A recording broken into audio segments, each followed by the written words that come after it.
अस्सलाम वालेकुम, this is me Wajiha जाना। Welcome to aspirant channel. पिछले वीडियो लेक्चर में हमने एनारोबिक रेस्पिरेशन के बारे में डिस्कस किया था और उसकी डिटेल देखी थी कि किस तरह से हम जो है ग्लूकोज अगर ऑक्सीजन की प्रेजेंस नहीं है तो वो किन कंपाउंड में कन्वर्ट होता है। तो आज हम एरोबिक रेस्पिरेशन डिस्कस करेंगे, जिसमें हम सबसे पहले हमने देखा था लास्ट लेक्चर में ही कि एरोबिक रेस्पिरेशन में और एनारोबिक में एक कॉमन स्टेप है हमारे पास ग्लाइकोलिसिस, ठीक है, जिसमें ग्लूकोज जो है वो क्या होती है पायरोवेट में कन्वर्ट होती है। उससे आगे फिर अगर जो ऑक्सीजन कैपेबिलिटी उस पर डिपेंड करता है कि वो कौन से एरोबिक रेस्पिरेशन करेगी या फिर एनारोबिक रेस्पिरेशन करेगी। तो उसमें जो हमारा पहला स्टेप है जो दोनों में कॉमन है ग्लाइकोलिसिस, उसको देखते हैं।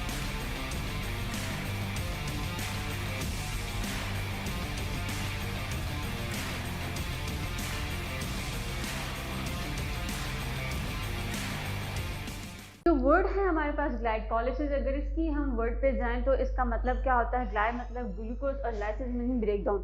जब भी हम ग्लूकोज की ब्रेक डाउन करते हैं तो उस प्रोसेस को हम क्या बोलते हैं, ग्लाइकोलिसिस।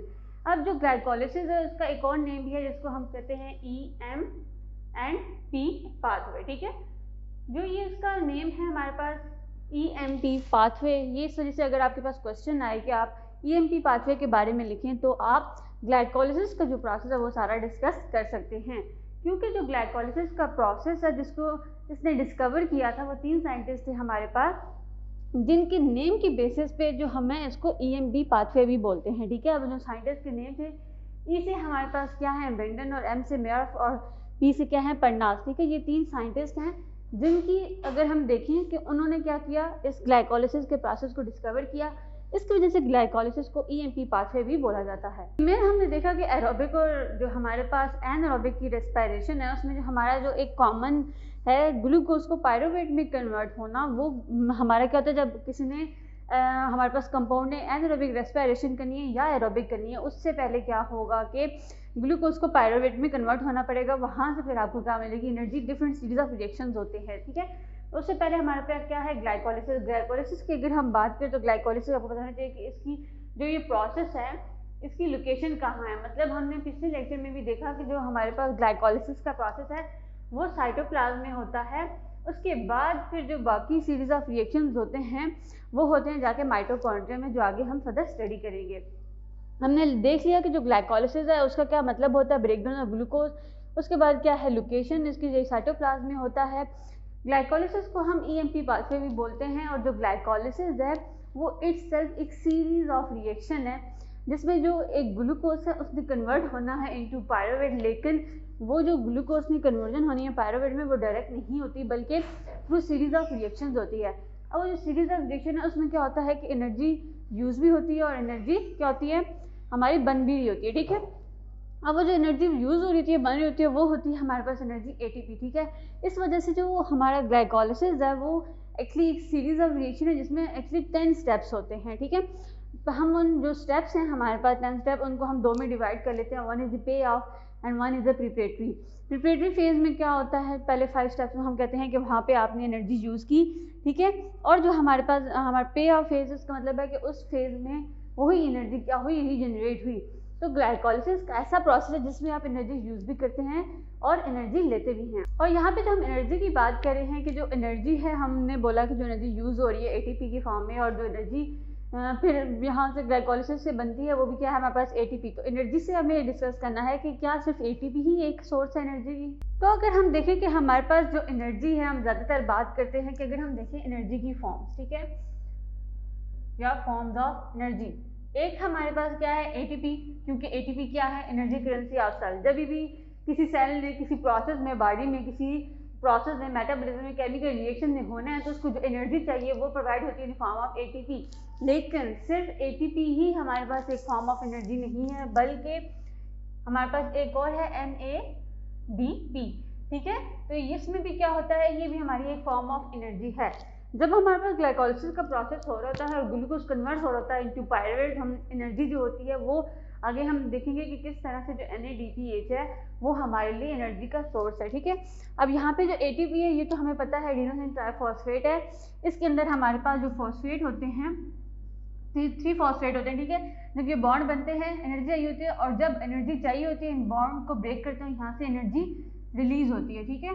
वो जो एनर्जी रिलीज होती है उसको हम आगे जो भी केमिकल प्रोसेस करना होता है, जो भी हमने रिएक्शन करना होता है उसमें उसको यूज़ करते हैं। उसके बाद अगर हम NADP की बात करें तो ये हमारे पास एक कोफैक्टर है, ठीक है। जब इसकी रिडक्शन पहले NAD होता है, जब इसकी रिडक्शन होती है ये NADPH हो जाता है, ठीक है। फिर वहाँ से हम आगे देखेंगे किस तरह से इसमें एनर्जी क्या होता है स्टोर होती है। जब भी हमारे पास इसकी NADH की रिडक्शन होती है तो यहाँ पे इसमें आके लग जाते हैं हमारे पास हाइड्रोजन आयन, ठीक है, जिसको आप आयन बोल सकते हैं, या फिर हमारे पास क्या होती है इलेक्ट्रॉन। जब भी ऑक्सीडेशन का प्रोसेस होता है तो हमारे पास इलेक्ट्रॉन, एनर्जी और हमारे पास हाइड्रोजन आयन जो होते हैं वो रिलीज होते हैं, वो सारे NADP में क्या हो जाते हैं स्टोर हो जाते हैं। तो अगर हम डिफरेंस देखें बिटवीन द ADP और NADP तो हम कहेंगे कि जो हमारे पास ATP है ये होती है रेडी टू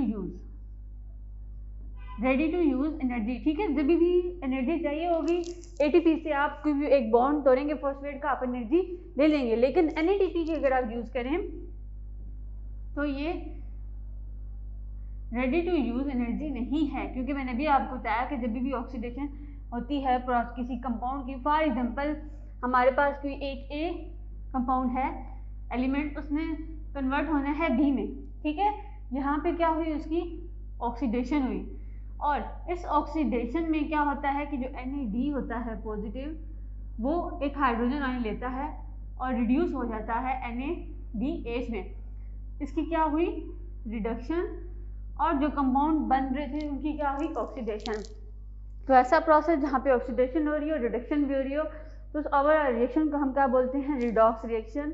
तो यहाँ पे अगर किसी सबस्ट्रेट की हमारे पास ऑक्सीडेशन हो रही है तो वहाँ पे NADH क्या करते हैं खुद को रिड्यूस कर लेते हैं। अब जब रिडक्शन होती है तो यहाँ पे एनर्जी भी रिलीज होती है, ठीक है, आयन्स भी रिलीज होते हैं और इलेक्ट्रॉन्स भी रिलीज होते हैं, और वो सारे इलेक्ट्रॉन आयन एनर्जी हमारे पास स्टोर होती है NADH में, ठीक है।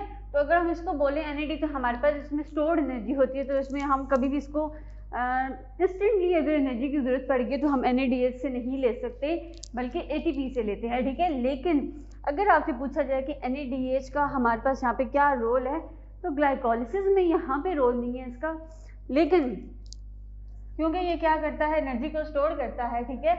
इसके अंदर आयन्स है, हाइड्रोजन आयन्स है, इलेक्ट्रॉन्स है और एनर्जी है।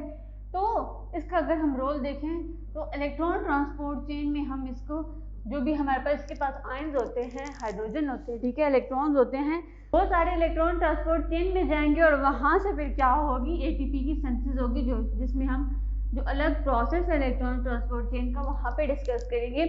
तो अगर हम आपने ये कन्फ्यूजन दूर करनी है कि सिर्फ ATP ही हमारे पास एनर्जी का सोर्स नहीं है, बल्कि NADH भी हमारे पास क्या है एक एनर्जी का सोर्स है, लेकिन उसमें एनर्जी स्टोर होती है जो कि इलेक्ट्रॉन ट्रांसपोर्ट चेन में जाके उसके अंदर जो एनर्जी स्टोर होती है, आयन्स होते हैं, ठीक है, इलेक्ट्रॉन्स होते हैं, वो वहाँ पे जाके ATP की सिंथेसिस करते हैं। लेकिन जो ATP है ये हमारे पास रेडी टू यूज़ होती है। रेडी टू यूज़ क्यों होती है? क्योंकि इसके अंदर ये बहुत ही अनस्टेबल है ATP, ठीक है, तो ये जल्दी से ब्रेक डाउन कर जाती है। इसकी जब हम ब्रेक डाउन देखें as compared to the NADP, तो इसकी जो ब्रेक डाउन है वो जल्दी जाती है, क्योंकि ये जो ATP है हमारे पास ये अनस्टेबल कंपाउंड है, ठीक है, या मॉलिक्यूल आप कह लें। तो जब भी हमें एनर्जी चाहिए होगी, बॉन्ड टूटेगा, जो फॉस्फेट्स हैं उनमें से एनर्जी रिलीज होगी, ठीक है, नॉर्मल अमाउंट की एनर्जी रिलीज होगी और आप उसे रिएक्शन में यूज़ करेंगे। ATP बनाने के लिए भी एनर्जी चाहिए होती है, ठीक है, क्योंकि उन बॉन्ड को किसी भी आपके कंपाउंड में फॉस्फेट ग्रुप ऐड करना है तो आपको एनर्जी चाहिए होगी, ठीक है। अब आपको इसके लिए एनर्जी चाहिए, लेकिन वो क्या है बॉन्ड्स में, फॉस्फेट बॉन्ड में एनर्जी स्टोर होगी है। अब जब आपको एनर्जी चाहिए होगी आप एक फॉस्फेट जो है वो तोड़ेंगे और यहाँ से एनर्जी क्या हो जाएगी रिलीज हो जाएगी, और फिर उससे क्या होगा आप अपना जो केमिकल रिएक्शन जो प्रोसेस हो रहा है वो सारा हो जाएगा, ठीक है। तो ये जो हमारे पास एनर्जी की फॉर्म्स हैं उनको हमने डिस्कस कर लिया है। आगे हम देखते हैं कि जो ग्लाइकोलिसिस का प्रोसेस है वो क्या है और किस तरह से होता है, ठीक है। तो अगर हम जिस तरह से हमने ग्लाइकोलाइसिस देख लिया, इसका मीनिंग भी हमने देख लिया कि जो क्या है हमारे पास ग्लूकोज की ब्रेकडाउन है, ठीक है। तो ग्लूकोज का मॉलिक्यूल क्या होता है ब्रेकडाउन हो जाता है इनटू पाइरूवेट। तो ये हमारे पास एक कंप्लीट रिएक्शन है जिसको हम ग्लाइकोलिसिस बोलते हैं, लेकिन ग्लूकोज को पाइरूवेट में कन्वर्ट होने के लिए 2-3 सीरीज ऑफ रिएक्शन से गुजरना पड़ता है, जिसमें अगर हम टोटल स्टेप्स की बात करें तो हमारे पास 10 स्टेप्स होते हैं, ठीक है। उसमें से हमने 2 फेजेस देखी हैं, एक हमारे पास प्रिपरेटरी फेज होती है, एक पेयर फेज होती है। प्रिपरेटरी फेज में क्या होता है कि एनर्जी यूज़ की जाती है, ठीक है, कंपाउंड यूज़ करते हैं, और पे ऑफ फेज में क्या होता है एनर्जी हमें मिलती है एटीपी की फॉर्म में। अब जो हमारे पास 10 स्टेप्स है उसमें आपने एक बात याद रखनी है कि जो स्टेप नंबर 1 है, स्टेप नंबर 3 और स्टेप नंबर 10 जो है ये हमारे पास इरिवर्सिबल स्टेप्स है, ठीक है। जो हमारे पास ग्लाइकोलिसिस के अंदर 10 स्टेप्स हैं उनमें से आपके पास अगर क्वेश्चन आ जाए कि कौन से स्टेप्स हैं जो इरिवर्सिबल हैं, ठीक है, वहाँ से स्टेप वापस नहीं जा सकता, वो हमारे पास स्टेप 1, स्टेप 3 एंड 10, ठीक है, जिनको आगे हम डिटेल में डिस्कस करेंगे। यहाँ पे हम देखेंगे हमारे पास क्या है, ग्लूकोज।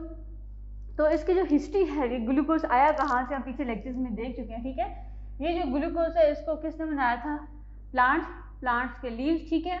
अंदर सारा हमने क्लोरोप्लास्ट, थाइलाकाइट देखा, लाइट रिएक्शन होता है, फोटोसिंथेसिस होती है, उससे हमारे पास क्या बनता है, ग्लूकोज। अब क्या है कि प्लांट्स ने ग्लूकोज बना दिया, लेकिन प्लांट्स को ग्लूकोज चाहिए, ठीक है, उनको एनर्जी चाहिए, तो उन्होंने ग्लूकोज बना दिया, लेकिन अब प्लांट्स ने जब ग्लूकोज की एनर्जी लेनी है तो वो किस फॉर्म में लेते हैं, ग्लूकोज को ही ले लेंगे, नहीं, वो लेते हैं in the form of sucrose, ठीक है। सुक्रोज हमारे पास क्या है, एक डाइसैकेराइड है, ठीक है, और सुक्रोज की अगर हम देखें कंपोजिशन तो ये हमारे पास 12 कार्बन होता है, ठीक है। और जो अगर सुक्रोज की देखें तो ये हमारा मिलकर बना हुआ होता है ग्लूकोज प्लस फ्रुक्टोज। तो ग्लूकोज क्या है हमारे पास 6 कार्बन, फ्रुक्टोज क्या है हमारे पास 6 कार्बन, तो ये दोनों मिलकर क्या बनाते हैं, सुक्रोज, जो उसको प्लांट्स क्या करते हैं फिर as a energy source use करते हैं। तो यहाँ पे ये बताने का मकसद ये है कि हम जो हमारे पास प्लांट्स हैं वो जो ग्लूकोज है उसको किस फॉर्म में लेते हैं, इनटेक करते हैं, सुक्रोज की फॉर्म में, जो कि मिलके बना होता है ग्लूकोज और फ्रुक्टोज। तो यहाँ पे जो कहा जाता है ग्लाइकोलिसिस में कि सिर्फ ग्लूकोज ही यूज़ की जा सकती है एनर्जी सोर्स के लिए, वो पायरुवेट में कन्वर्ट होती है, नहीं, बल्कि ग्लूकोज के साथ हम फ्रुक्टोज भी यूज़ कर सकते हैं, ठीक है। तो अगर हम देखें कि हमारे पास सिर्फ क्वेश्चन हो कि क्या सिर्फ आप ग्लूकोज ही ग्लाइकोलिसिस में यूज़ करके एनर्जी लेंगे, नो, इसका आंसर क्या है कि आप ग्लूकोज भी ले सकते हैं और फ्रुक्टोज भी ले सकते हैं, ठीक है। ये हो गया आपको क्लियर कि हम जो ग्लूकोज है ग्लाइकोलिसिस में सिर्फ ग्लूकोज ही नहीं ले सकते बल्कि फ्रुक्टोज भी लेंगे। आगे हम क्या करते हैं, इनके स्टेप्स को डिस्कस करते हैं, ठीक है। सबसे पहले हमने ग्लाइकोलिसिस का स्टेप नंबर 1 देखना है, ठीक है। तो स्टेप 1 में अगर हम देखें, अगर हम स्टेप 1 देखें, स्टेप 1 ऑफ ग्लाइकोलाइसिस, ठीक है, उस स्टेप में हम अगर नेम की बात करें तो हर एक स्टेप का अलग नेम है, उसमें जो एंजाइम यूज हो रहा है वो भी क्या है, डिफरेंट है। पहले स्टेप को हम बोलते हैं फॉस्फोराइलेशन, ठीक है। तो ये जो फॉस्फोराइलेशन का वर्ड है ना, इसका मतलब होता है एटीपी, ठीक है। एटीपी यहाँ पे क्या हो रही है, यूज हो रही है। यहाँ पे किसी कंपाउंड में क्या होगा कि फॉस्फेट ग्रुप ऐड होना होता है। जब भी किसी मॉलिक्यूल में कंपाउंड में फॉस्फेट ग्रुप ऐड होना होता है तो वहाँ पे जो उस होता है उसका फॉस्फोराइलेशन बोलते हैं। और एक बात आपने याद रखनी है कि अगर एटीपी सेंड हो रही है, यूज हो रही है, तो वहाँ पे जो एंजाइम होता है वो होता है हमारे पास काइनेस, ठीक है। बाकी फिर वो जिस कंपाउंड पे ऐड कर रहे हैं, जिस मॉलिक्यूल पे ऐड कर रहे हैं, उसकी बेसिस उसको नाम दिया जाता है। पहला स्टेप जो है उसको हम फॉस्फोराइलेशन बोलते हैं। तो स्टार्ट करना है हमने ग्लूकोज से, ठीक है। ग्लूकोज की फॉस्फोराइलेशन होगी तो इसका मतलब क्या है कि यहाँ से हमने क्या यूज़ करनी है, एटीपी। एटीपी का यूज़ करेंगे, उसका फॉस्फेट ग्रुप लेंगे और ग्लूकोज में ऐड कर देंगे, तो क्या हो जाएगा, ये ग्लूकोज 6-फॉस्फेट, ठीक है। तो जिस प्रोसेस में फॉस्फेट ऐड हो रहा है तो उसको क्या बोलते हैं, फॉस्फोराइलेशन। और यहाँ पे जो एंजाइम यूज होगा, हमको बताया कि जब भी एटीपी स्पेंड हो रही हो, यूज हो रही है, तो वहाँ पे जो एंजाइम होता है वो क्या होता है, काइनेस, ठीक है। तो ये हमारा पहला स्टेप है ग्लाइकोलिसिस का, जिसमें ग्लूकोज जो है वो कन्वर्ट हुई है इनटू ग्लूकोज 6-फॉस्फेट, ठीक है। तो आपको समझ आ गई कि फॉस्फोराइलेशन का वर्ड जहाँ पे भी यूज होगा उसका मतलब है कि वहाँ पे उस कंपाउंड में क्या हुआ है कि फॉस्फेट ग्रुप ऐड हुआ है और वहाँ पे जो एंजाइम ऐड करेगा वो होगा काइनेस, ठीक है। नेक्स्ट आ जाते हैं हम स्टेप 2 पे। स्टेप 2 की बात करें तो उसको हम बोलते हैं आइसोमेराइजेशन। आइसोमेराइजेशन का मतलब क्या है कि आपके पास जो ये कंपाउंड बना है ग्लूकोज 6-फॉस्फेट, ठीक है, ग्लूकोज 6-फॉस्फेट, ठीक है, उसने आगे किस में कन्वर्ट होना है, अपने एक आइसोमर में, ठीक है। तो ग्लूकोज 6-फॉस्फेट कन्वर्ट होगा इनटू फ्रुक्टोज 6-फॉस्फेट।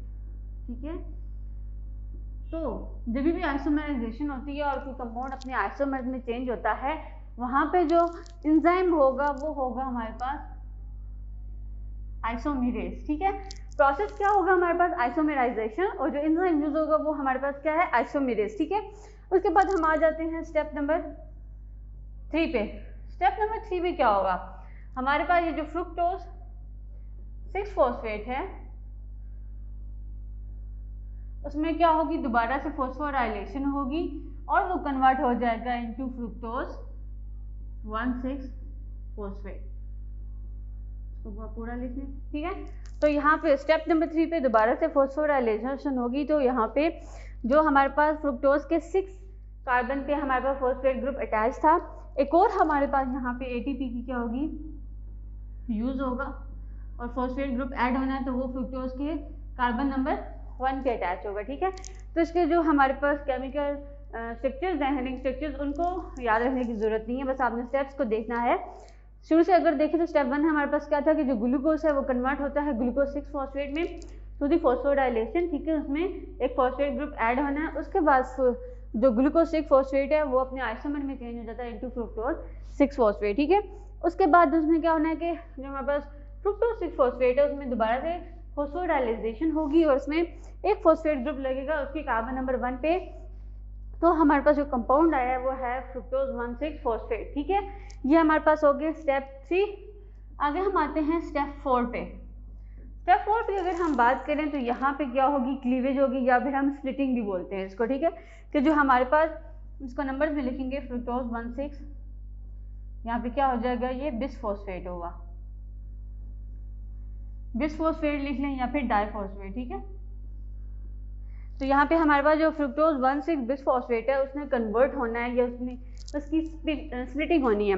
फ्रुक्टोज हमारे पास क्या है 6 कार्बन है, तो जब ये स्प्लिट होगा तो इसने हमारे पास 2 कंपाउंड्स बनाने हैं जो 3 कार्बन पे होंगे। ठीक है, तो जब भी इसकी होगी तो एक हमारे पास एल्डिहाइड ग्रुप बनता है और एक हमारे पास क्या बनता है कीटो ग्रुप से बनता है। ठीक है, अगर हम एल्डिहाइड की बात करें और दूसरा हमारे पास क्या है कीटो ग्रुप। ठीक है, एल्डिहाइड में बात करेंगे तो ये हमारे पास बनाता है ग्लाइसर एल्डिहाइड, 3-फॉस्फोग्लाइसर एल्डिहाइड, और जो दूसरा कंपाउंड कीटो ग्रुप में बनता है वो हमारे पास बनता है डाइहाइड्रोक्सी एसीटोन। ठीक है, तो जो हमारे पास यहाँ पे स्प्लिटिंग हुई है, इस स्टेप को हम जो थर्ड स्टेप था वो फॉस्फोराइलेशन का था, जो स्टेप 4 है उसे हम स्प्लिटिंग बोलते हैं या क्लीवेज। ठीक है, तो यहाँ पे स्प्लिटिंग हुई है इस कंपाउंड की हमारे पास फ्रुक्टोज 1,6-फॉस्फेट की into aldehyde group and keto group. ठीक है, तो हमारे पास जो एल्डिहाइड के ग्रुप बनेगा वो हमारे पास 3-फॉस्फोग्लाइसर एल्डिहाइड बनेगा, और जो हमारे पास कीटो ग्रुप एक शुगर बनी है वो है हमारे पास डाइहाइड्रोक्सी एसीटोन।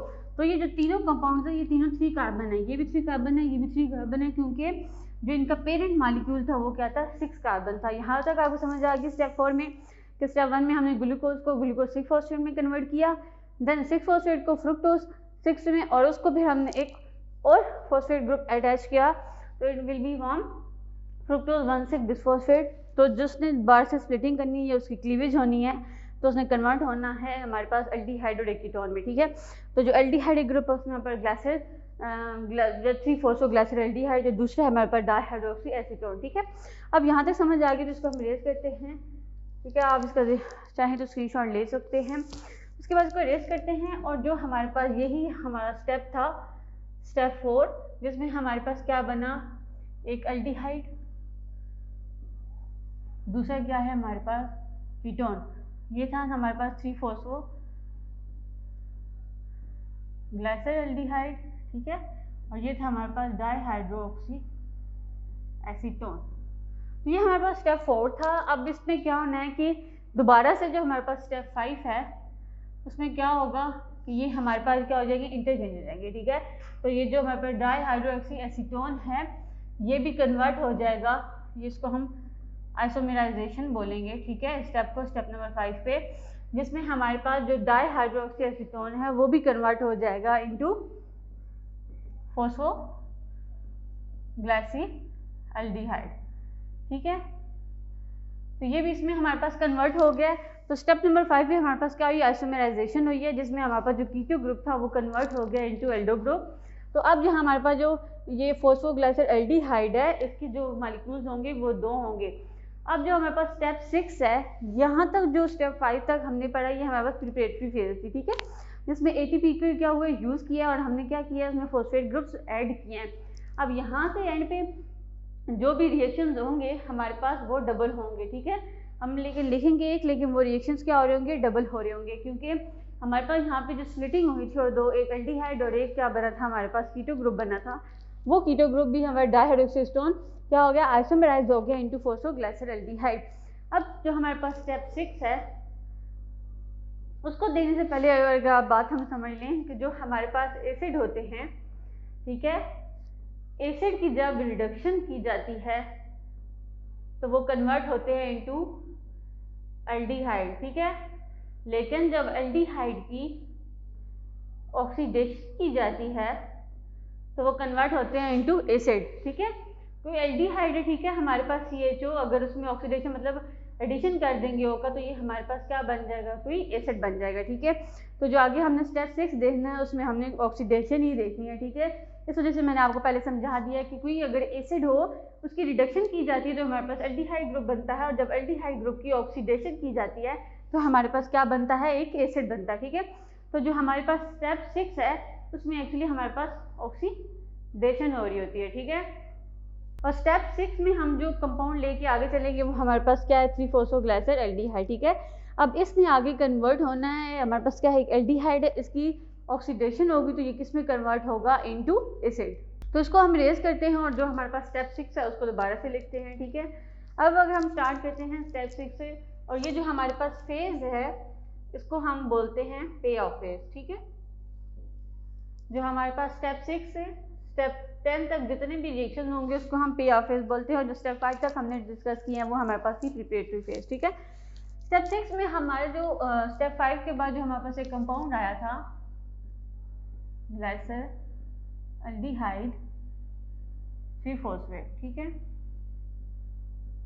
तो ये जो हमारे पास कंपाउंड था, अब हमने जितने भी रिएक्शंस करने हैं ये डबल होंगे, क्योंकि यहाँ पे जो स्प्लिटिंग हुई थी, स्प्लिटिंग के बाद हमारा स्टेप हुआ था आइसोमेराइजेशन का, जिसमें जो डाइहाइड्रोक्सी था वो किस में कन्वर्ट हो गया था, इनटू ग्लाइसर एल्डिहाइड 3-फॉस्फेट, ठीक है। अब यहाँ से जो स्टेप 6 है उसमें हमने पढ़ना है ऑक्सीडेशन। यहाँ पे ऑक्सीडेशन में हम देखेंगे कि किस तरह से जो एल्डिहाइड है ये किसी एक एसिड में चेंज होगा। जब भी ऑक्सीडेशन होगी तो हमने पीछे आपको मैंने बताया कि जब भी एक सबस्ट्रेट कन्वर्ट होता है इनटू बी, ऑक्सीडेशन होती है, तो वहाँ पे पहले हम लिख लेते हैं कि जब ऑक्सीडेशन होगी तो ये किस में कन्वर्ट होगा, it will be converted into 1,3 बिसफॉस्फोग्लाइसरेट, ठीक है। ये हमारे पास स्टेप 6 है जिसमें ग्लाइसर एल्डिहाइड चेंज हो गया इनटू एसिड 1,3 बिसफॉस्फोग्लाइसरेट। अब आपने देखा था कि यहाँ पे उसके 3 वाले कार्बन पे क्या था, फॉस्फेट ग्रुप अटैच था, लेकिन जब हमारे पास ये कन्वर्ट हुआ है तो ये 1,3 है। इसका मतलब है कि यहाँ पे क्या हुआ है, इस स्टेप में एडिशन हुई है फॉस्फेट की, ठीक है। जो फॉस्फेट का नंबर लिखेंगे हम 2 लिखेंगे, क्योंकि जो रिएक्शंस हो रहे हैं वो डबल हो रहे हैं, ठीक है। और यहाँ पे ऑक्सीडेशन हो रही है, तो मैंने आपको पहले बता दिया था कि जब भी ऑक्सीडेशन होती है तो NAD होता है हमारे पास, NAD पॉजिटिव, उसकी क्या हो जाती है, रिडक्शन हो जाती है, तो वो हो जाता है NADH में कन्वर्ट हो जाता है। तो यहाँ पे भी जितने NADH होंगे वो 2 होंगे, क्योंकि जो हमारे रिएक्शंस है वो क्या है, डबल है। तो यहाँ पे जो ऑक्सीडेशन का प्रोसेस हुआ है हमारा ग्लाइसर एल्डिहाइड 3-फॉस्फेट टू 1,2,3 हमारे पास 1,3 बिसफॉस्फोग्लाइसरेट। तो यहाँ पे क्या हुआ, हमारे पास एनर्जी रिलीज हुई, तो वो एनर्जी यहाँ पे जो रिडक्शन हुई है, ठीक है, रिडक्शन हुई है तो मतलब यहाँ पे आयन भी रिलीज हुए हैं हमारे पास, और इलेक्ट्रॉन्स भी रिलीज हुए और एनर्जी भी रिलीज हुई है। अब जब भी रिडक्शन होती है ना तो बहुत सारी एनर्जी रिलीज होती है। अब बहुत सारी एनर्जी रिलीज हुई है तो उन्होंने क्या किया है कि वो सारी एनर्जी फॉस्फेट की फॉर्म में यहाँ पे स्टोर कर ली है, ठीक है। तो उस एनर्जी को वेस्ट नहीं होने दिया, उस फ्री एनर्जी को। एक तो वहाँ पे रिडक्शन हो गई NAD की, दूसरी उस एनर्जी को उन्होंने एक बॉन्ड में क्या कर लिया है, स्टोर कर लिया, जो आगे फिर जो कमिंग स्टेप्स हैं उनमें एनर्जी रिलीज भी होगी, ठीक है। लेकिन यहाँ पे जब रिडक्शन होती है तो आपने बात याद रखनी है कि जब भी रिडक्शन होती है तो वहाँ पे आयन, इलेक्ट्रॉन प्लस यहाँ पे बहुत सारी एनर्जी रिलीज होती है। जब एनर्जी रिलीज हुई थी तो क्या हुआ कि उसने एनर्जी यूज करके फॉस्फेट को क्या किया, इस कंपाउंड के अंदर उसको ऐड कर दिया। जब भी किसी कंपाउंड के अंदर फॉस्फेट ग्रुप अटैच होना तो उसके लिए एनर्जी चाहिए होती है, ठीक है। तो वो एनर्जी कहाँ से आई, from the reduction of NAD to NADH, ठीक है। तो ये हमारे पास स्टेप 6 हो गया ऑक्सीडेशन का, जिसमें हमारे पास ग्लाइसरॉल्डिहाइड भी फॉस्फेट कन्वर्ट हो गया इनटू 1,3-bis फॉस्फोग्लाइसरेट। तो अब यहाँ पे क्या होगा, यहाँ पे क्या होगा कि यहाँ से जो एनर्जी है वो क्या हो जाएगी, ATP रिलीज होगी। तो यहाँ पे हमारे पास होंगे, कन्वर्ट हो जाएंगे 3-bis फॉस्फोग्लाइसरेट। इस स्टेप में उसने एनर्जी को स्टोर कर लिया था, इस स्टेप में वो क्या कर रहा है, एनर्जी को दे रहा है। तो यहाँ पे जो ATPs होंगे जिस रिएक्शन में बहुत ज़्यादा हैं, वो यहाँ से फॉस्फेट को ले लेंगे और कन्वर्ट हो जाएंगे इनटू ATP। और यहाँ पे 2 होंगे क्योंकि जो रिएक्शन हमारे क्या हैं, डबल हैं। तो हमारे पास जो स्टेप 7 है, ये हमारे पास क्या हुआ है, यहाँ से हमारे पास जो 1,3-bis फॉस्फोग्लाइसरेट है वो कन्वर्ट हुआ इनटू 3-bis फॉस्फोग्लाइसरेट, ठीक है। क्योंकि यहाँ पे जो ATP है उसकी फॉर्मेशन हुई है, और कितने मॉलिक्यूल्स की फॉर्मेशन हुई है, 2 मॉलिक्यूल्स की, ठीक है। क्योंकि यहाँ पे जो रिएक्शंस हो रही हैं ये डबल हो रहे हैं। उसके बाद हम बात करते हैं स्टेप 8 की, ठीक है। स्टेप 8 में बात करें तो वो सिंपल सी कन्वर्जन है, जो हमारे पास 3-bis फॉस्फो, जिसके उसके ग्लाइसरेट के 3 वाले कार्बन पे फॉस्फेट के ग्रुप अटैच है, उसको बस आपने उठा के लगा देना है 2 वाले पे, ठीक है। तो ये कन्वर्ट हो जाएगा 2-bis फॉस्फोग्लाइसरेट, ठीक है। इसमें सिर्फ आपने स्टेप 8 में क्या होना है कि फॉस्फेट का ग्रुप है उसकी पोजीशन चेंज कर देनी है 3 से 2 में, ठीक है। तो ये हो गया आपके स्टेप 8, ठीक है। उसके बाद अगर हम देखते हैं स्टेप नंबर 9, ठीक है। स्टेप 9 अगर हम देखें तो स्टेप 9 में क्या है, हमारे पास जो पहला कंपाउंड है वो था हमारे पास 2-फॉस्फोग्लाइसरेट, ठीक है। तो स्टेप 9 में क्या होना है, यहाँ पे डिहाइड्रेशन होगी। डिहाइड्रेशन का मतलब क्या है कि यहाँ से वाटर का मॉलिक्यूल रिलीज होगा और यहाँ पे 2 होंगी, क्योंकि जो रिएक्शन है वो डबल है, ठीक है। तो 9 स्टेप में क्या होगा कि जो हमारे पास 2-फॉस्फोग्लाइसरेट है उसमें से वाटर का मॉलिक्यूल रिलीज होगा, तो जो हमारे पास बनेगा वो होगा फॉस्फोइनोल पाइरूवेट, ठीक है। अब ये हमारे पास बन गया है फॉस्फोइनोल पाइरूवेट। यहाँ पे इसके जितने मॉलिक्यूल्स हैं वो हमारे पास क्या है, 2। स्टेप 9 को हम डिहाइड्रेशन स्टेप भी बोलते हैं, क्योंकि यहाँ से वाटर मॉलिक्यूल्स क्या होते हैं, रिलीज होते हैं। उसके बाद जो हमारे पास स्टेप 10 है वो हमारे पास क्या है, लास्ट, ठीक है। तो अगर हम देखें तो हमारे पास जो फॉस्फोइनोल पाइरूवेट है उसकी कन्वर्जन हो जाती है इनटू पाइरूवेट, जिसकी हमें क्या थी, नीड थी, जो एंड प्रोडक्ट है ग्लाइकोलिसिस प्रोसेस का। तो जब हमारे पास फॉस्फोइनोल पाइरूवेट कन्वर्ट होगा इनटू 2 मॉलिक्यूल्स ऑफ पाइरूवेट, तो यहाँ पे भी क्या होगी, ATP की जनरेशन होगी, ठीक है। तो यहाँ पे ADP होगा, तो किस में कन्वर्ट हो जाएगा, ATP में। तो कितने मॉलिक्यूल्स होंगे, 2, क्योंकि जो हमारा रिएक्शन है स्टेप नंबर 6 से वो डबल हो रहा है, ठीक है। 2 molecule side by side convert हो रहे हैं। तो स्टेप 10 पे क्या हो रहा है, हमारा जो फॉस्फोइनोल पाइरूवेट है वो कन्वर्ट हो गया इनटू पाइरूवेट। कितने मॉलिक्यूल्स हैं पाइरूवेट के, 2, ठीक है। तो यहाँ पे जो सारे स्टेप्स हैं उनकी सारी कन्वर्जन, यहाँ पे जो एंजाइम है, ठीक है, यहाँ पे वो हमारे पास जो इनोलेज है, ठीक है, जो हमारे पास कन्वर्जन हुई है 2-फॉस्फोग्लाइसरेट की फॉस्फोइनोल पाइरूवेट में, यहाँ पे जो एंजाइम यूज है वो इनोलेज। और यहाँ पे क्योंकि ATP में आपको बताया था कि ATP स्पेंड हो रही हो या बर्न रही हो, तो वहाँ पे कौन सा एंजाइम होता है, हमेशा काइनेज होता है, ठीक है। तो ये थे हमारे ग्लाइकोलिसिस के 10 स्टेप। तो अगर अब हम इनको ड्रामेटिकली मैं आपको दिखाती हूँ कि किस तरह से जो इनके केमिकल फार्मूले हैं वो आगे चलते हैं और कन्वर्ट होते हैं इनटू कंपाउंड। ड्रामेटिकली अगर देखें तो हमने जो पूरे पीछे स्टेप स्टडी किए हैं उसमें हमने ये देखा था, जो पहले 5 स्टेप्स हैं उनको हम क्या बोलते हैं, प्रिपरेटरी फेज बोलते हैं, ठीक है। उसमें हमने पहला जो हमारे पास था स्टेप, उसमें हम फॉस्फोराइलेशन होती है, क्योंकि एंजाइम होता है हमारे पास काइनेज, जो ग्लूकोज को कन्वर्ट कर देता है इनटू ग्लूकोज 6 फॉस्फेट। उसके बाद हम देखें तो हमारे पास आइसोमराइजेशन है, वहाँ पे जो उसके आइसोमर बन जाते हैं फ्रुक्टोज से, जिसमें दोबारा से हमारे पास एक काइनेज है, क्योंकि ATP बने तो 1,6 हमारे पास बिस फॉस्फेट बनता है, जो कि आगे से किस में कन्वर्ट होता है, हमारे पास क्लीवेज होती है, ठीक है, जहाँ पे एंजाइम है हमारे पास एल्डोलेज, ठीक है, वो हुआ ग्लाइसरॉल्डिहाइड फॉस्फेट और डाईहाइड्रोक्सी एसीटोन फॉस्फेट। तो फिर आपको बताया कि वहाँ पे क्या होता है कि स्टेप नंबर 5 में कि जो आइसोमराइजेशन हो जाती है, जो हमारे पास ये कीटो ग्रुप है ये भी कन्वर्ट हो जाता है हमारा एल्डिहाइड में। तो जो एंड प्रोडक्ट होता है वो हमारे पास होते हैं ग्लाइसिल एल्डिहाइड 3-फॉस्फेट, लेकिन उसके मॉलिक्यूल कितने होते हैं हमारे पास 2, ठीक है।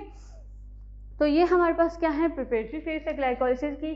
नेक्स्ट अगर हम देखें हमारे पास जो इसको हम पे ऑफ फेज भी बोलते हैं वो कैसी है। अगर हम पे ऑफ फेज को देखें जो हमारे पास क्या है 6 से 10 तक, ठीक है। तो उसमें हमारे पास जो हमारे पास ग्लाइसिल एल्डिहाइड 3-फॉस्फेट था, पहले उसकी क्या हुई हमारे पास ऑक्सीडेशन हुई जिसको हम डिहाइड्रोजिनेज भी बोलते हैं, डिहाइड्रेशन भी बोलते हैं, डिहाइड्रोजनेशन, ठीक है। उसके बाद हमारे पास क्या हुआ, क्या कन्वर्ट हुआ यहाँ पे 1,3-बिस फॉस्फोग्लाइसरेट जो हमारे पास एल्डिहाइड था वो कन्वर्ट हो गया इनटू एसिड, और यहाँ पे जो NaDH है वो NaDH में था, कन्वर्ट हो गया, रिडक्शन हुई, फॉस्फेट ऐड हुआ। फिर हमारे पास क्या हुई, एक हमारे पास जो ATP है उसकी जनरेशन हुई और कन्वर्ट हुआ इनटू 3-फॉस्फोग्लाइसरेट, जिसमें फिर जो 3-फॉस्फोग्लाइसरेट है उसके जो हम फॉस्फेट का पोजीशन है वो चेंज कर देते हैं फ्रॉम 3 to 2, ठीक है। जिसमें एंजाइम यूज होगा वो होगा म्यूटेज। उसके बाद दोबारा से हमारे पास एक वाटर मॉलिक्यूल रिलीज होता है और हमारे पास कन्वर्जन होती है फॉस्फोइनोल पायरुवेट की, जो एंड पे ATP की जनरेशन करके हमारे पास बनाता है पायरुवेट, ठीक है। तो ये थे सारे स्टेप ग्लाइकोलिसिस के, जिसको हम प्रिपरेटरी और पे ऑफ फेज बोलते हैं। नेक्स्ट हम देखते हैं कि कितनी ATP खर्च हुई इस फेज में ग्लाइकोलिसिस में, ठीक है, और कितनी ATP की जनरेशन हुई। क्या ग्लाइकोलिसिस की प्रोसेस में जो ATP हमने खर्च की है और जो ATP हमें मिली है क्या वो इक्वल है या फिर ज़्यादा है। तो ये है हमारे पास ओवरऑल पूरा ग्लाइकोलिसिस का प्रोसेस, जिसको हमने जो स्टेप 5 और स्टेप 6 थे, ठीक है, प्रिपरेटरी और जो हमारे पास पे ऑफ फेज थे उनको अलग अलग से स्टडी किया। अब हमने देखना है कि हमारे पास बैलेंस शीट क्या है। बैलेंस शीट का क्या मतलब है कि जो हमारे पास कितनी हमने लगाना है कि कितनी ATP यूज़ हुई है ग्लाइकोलिसिस में, कितनी ATP की जनरेशन हुई है, ठीक है। तो उसको हम एज ए बैलेंस शीट लिखते हैं।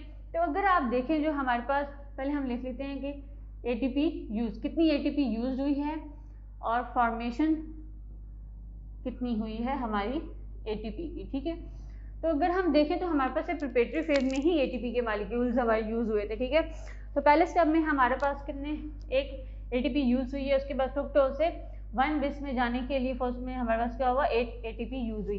तो टोटल हमारे पास जो प्रिपरेटरी फेज में ATP के मॉलिक्यूल यूज़ हुए हैं वो हमारे पास कितने हैं, 2 ATP, ठीक है। उसके बाद हमने देखना है कि जो हमारे पास स्टेप 6 से ATP की जनरेशन कितनी हुई है। तो यहाँ पे जो हमारे पास NAD है, यहाँ पे 2 थे, ठीक है। NADA कन्वर्ट हुई, रिडक्शन हुई NADH में, ठीक है। उसके बाद हमारे पास यहाँ पे भी 2 ATP की जनरेशन हुई और यहाँ पे भी 2 मॉलिक्यूल्स की ATP की जनरेशन हुई, ठीक है। अब यहाँ पे एक बात समझनी है कि टोटल अगर हम देखें तो ये हमारे पास क्या है, 4 आपको ATP नज़र आ रहे हैं। लेकिन हमने देखा कि जो हमारे पास NADH है वो भी क्या है, एनर्जी का क्या है, सोर्स है, और इसमें क्या करना होता है, एनर्जी स्टोर करनी होती है और फिर ATP की जनरेशन होती है। और अगर हम देखें, ये इंपॉर्टेंट क्वेश्चन है कि जो एक NAD हमारे पास होता है एक, वो 3 ATP बना सकता है, ठीक है। एक मॉलिक्यूल जो होता है NADH का वो 3 ATP बनाता है। तो हमारे पास यहाँ पे जो प्रिपरेटरी फेज है वहाँ पे 2 NAD की रिडक्शन हुई है, ठीक है। तो अगर 2 NADH हैं तो इसका मतलब है जो टोटल ATP है वो कितना है, 6। तो अगर यहाँ पे हम देखें तो इसमें 4 ATP, 2 यहाँ पे बन रहे थे और 2 यहाँ, और जो NADH हैं वो 2 बन रहे थे, तो जो टोटल ATP होगी वो कितनी होगी, 6। तो अगर हम देखें पे ऑफ फेज में हमारे पास जो ATP बन रहे हैं वो कितने हैं, 10, और जो हमारे पास ये क्या है, प्रिपरेटरी फेज, ये कितने हैं, यूज़ हुए हैं। तो अगर हम देखें कि हमारे पास ओवरऑल ग्लाइकोलिसिस के प्रोसेस में कितनी ATP की जनरेशन हो रही है वो कितनी है, 10, और कितने यूज़ हो रहे हैं हमारे पास 2। लेकिन हमारे पास 10 क्या है, बने हैं, लेकिन 2 यूज़ भी तो हुए हैं ना। तो इस वजह से जो नेट अगर हम देखें, जो नेट गेन है हमारा ग्लाइकोलिसिस में ATP का वो क्या है, 10 - 2 जो यूज़ हुए हैं, और ये हमारे पास कितनी आ गई, नेट गेन 8 ATP। तो जो हमारे पास नेट गेन ATP है वो हमारे पास कितने बन रहे हैं, 8 ATP के मॉलिक्यूल्स बन रहे हैं, ठीक है। तो ये हमारा था ग्लाइकोलिसिस का प्रोसेस, जिसमें क्या हुआ कि जो ग्लाइकोलिसिस है वो पायरुवेट में कन्वर्ट हुआ, ठीक है। अब पायरुवेट ने क्या करना, आगे क्रेब्स साइकिल में, फिर क्रेब्स साइकिल से क्या होगी, इलेक्ट्रॉन ट्रांसपोर्ट चेन। अब क्या हमने देखना है कि क्या पायरुवेट ऐसे ही क्रेब्स साइकिल में इंटर हो जाता है, नहीं, ऐसा नहीं है। तो पायरुवेट की पहले क्या होती है, ऑक्सीडेशन, तो वो हम देखते हैं कि किस तरह से पायरुवेट ऑक्सीडाइज होता है और फिर उसकी जाके एंट्री होती है इनटू क्रेब्स साइकिल। तो जो हमारा क्रेब्स साइकिल में ग्लाइकोलिसिस के बाद जो नेक्स्ट स्टेप है क्रेब्स साइकिल, उसमें जाने के लिए जो हमारे पास पायरुवेट है उसकी पहले क्या होती है, ऑक्सीडेशन होती है, ठीक है। ऑक्सीडाइज होके फिर वो क्रेब्स साइकिल में जाता है। अब वो ऑक्सीडेशन उसके कितने स्टेप्स में होती है, पहला स्टेप अगर हम देखें तो उसको हम बोलते हैं डीकार्बोक्सिलेशन, क्योंकि यहाँ पे हमारे पास जो कार्बन डाइऑक्साइड का मॉलिक्यूल है वो रिलीज हो रहा है पायरुवेट से, ठीक है। तो यहाँ पे एक्चुअली जो ऑक्सीडेशन हो रही है पायरुवेट की, ये जो पायरुवेट है वो खुद को प्रिपेयर कर रहा है कि वो अपग्रेड साइकिल में जाके आगे प्रोसेस फर्दर करे, ठीक है। तो उसकी प्रिपरेशन में जितने स्टेप्स हैं उनको हम पहला हमारे पास है डीकार्बोक्सिलेशन, जिसमें जो पायरुवेट है उसकी डीकार्बोक्सिलेशन होती है, कार्बन डाइऑक्साइड के ग्रुप रिलीज हुआ और हमारे पास फॉर्मेशन हुई एसिड एल्डिहाइड की। एसिड एल्डिहाइड की हमारे पास हो, तो यहाँ पे एक स्टेप होता है जिसको हम आगे डिस्कस कर चुके हैं, ऑक्सीडेशन, और दूसरा उसका नाम क्या है, डिहाइड्रोजिनेशन, ठीक है। क्योंकि यहाँ पे जो NAD है वो रिडक्शन होती है, उसकी जो प्रोसेस है वो ऑक्सीडेशन है, लेकिन NAD की क्या हो रही है, रिडक्शन हो रही है, कन्वर्ट हो रहा है NADH में, ठीक है। और वो कन्वर्ट हो गया एसिटाइल ग्रुप में। एसिटाइल ग्रुप में होके उसके बाद में इसमें एक कोएंजाइम की एडिशन होती है जिसे हम एसिटाइल को A बोलते हैं। वो एसिटाइल ग्रुप में लगेगा तो जो एंड प्रोडक्ट होता है वो हमारे पास होता है एसिटाइल को A एंजाइम, ठीक है, जिसे एसिटाइल को A भी बोला जाता है, जो आगे जाके क्रेब्स साइकिल में जाएगा, ठीक है। तो ये हमारा जो पूरा प्रोसेस है ग्लाइकोलिसिस, जिससे हमारा पायरुवेट बना, ठीक है। पायरुवेट से फिर क्रेब्स साइकिल जो होना है उसमें मॉलिक्यूल की एंट्री के लिए भी पायरुवेट की क्या होती है, प्रिपरेशन होती है, जहाँ पे उसकी ऑक्सीडेशन होगी, जो एंड प्रोडक्ट बनता है एसिटाइल को A एंजाइम, वो फिर आगे जाके क्रेब्स साइकिल में जाता है और फिर आगे जो फर्दर प्रोसेस है वो होते हैं। और यहाँ पे आप देख रहे हैं कि यहाँ पे भी हमारे पास NADH बनना है, ग्लाइकोलिसिस में भी NADH बने हैं, ठीक है। तो ये सारे NADH बनने हैं, मैंने आपको पहले बताया कि ये सारे कहाँ जाएंगे, इलेक्ट्रॉन ट्रांसपोर्ट चेन में, वहाँ पे जाके क्या करेंगे, ये ATP की जनरेशन। तो ये था हमारा आज के लेक्चर में हमने ग्लाइकोलिसिस के प्रोसेस को डिस्कस किया डिटेल में और देखा कि किस तरह से सिर्फ हमारे पास जो एनर्जी की सोर्स है वो ATP नहीं होती है, क्या होता है NADPH भी होता है, और उसके अलावा हम ग्लाइकोलिसिस में से ग्लूकोज का मॉलिक्यूल ही नहीं बल्कि फ्रुक्टोज भी यूज़ कर सकते हैं। और उसके बाद कि हमने सारे स्टेप्स को देखा किस तरह से ATP यूज़ होती है पहले और फिर बाद में हमें वो जनरेट भी करके देता है जो है ग्लाइकोलिसिस का प्रोसेस, उसमें हमारे पास ATP के साथ NADH की भी जनरेशन होती है। नेक्स्ट जो है लेक्चर उसमें हम डिटेल से डिस्कस करेंगे क्रेब्स साइकिल को।